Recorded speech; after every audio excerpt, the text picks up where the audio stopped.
चेहरा नहीं चमक रहा जितना भैया का टकला चमक रहा है। कितना प्यार मिलता है भाभी से इनको। भाभी गैल बाड़ी बेगूसराय बाजार में कहा तारी आजकल सोना महंगा गइल बा, तब भैया गइलन कुछ पैसा दे के आई एक तक गड्डी रखले बाड़न, पहले से प्रोग्राम में दे दतरन त गइल बाड़न ले लेलन उधार। जब जब भौजी जात बड़ी बेगूसराय बाजार में सोनार कहा तक का हो भौजी का हाल चाल छो, कहा तरी आके बताओ तरी दिखाओ भैया। अरे राह चलीला तटोकेला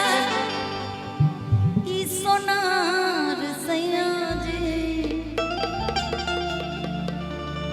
का तनी ठीक बा, कुछ दिन बाद ले लेती है, इतना जल्दबाजी कर रहल कि राह चलीला तटोकेला सोनार सैया जी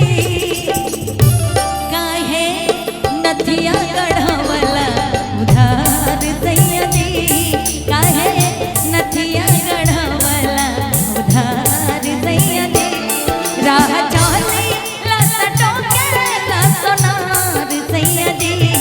राह चलीला तटोकेला सोनार सैया जी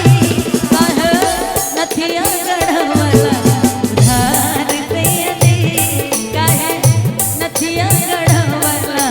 उधार सैया जी।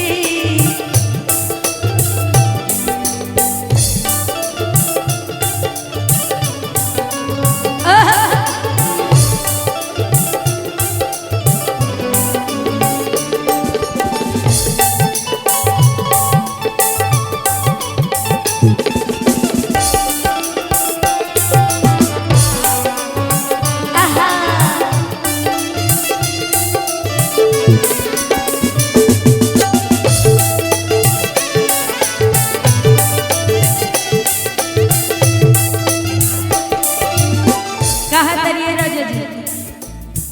चल चाहे रहिया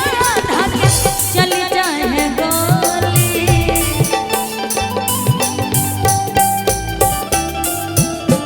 कहे लगी है आवा है निकाली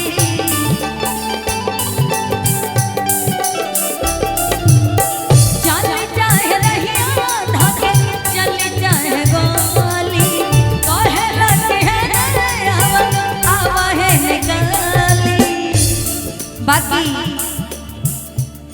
जैसे करत होई हमारा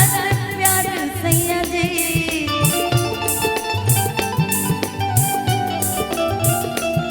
जैसे करत होई हमारा प्यार सैया जी जाके अजुए चुकादा उधार सैया जी जाके अजुए चुकादा उधार सैया जी।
सुनी जी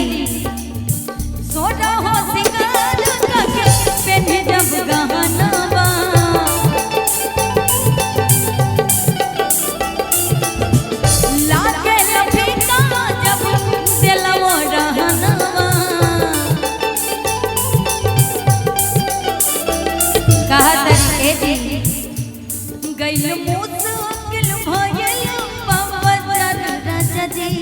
गइल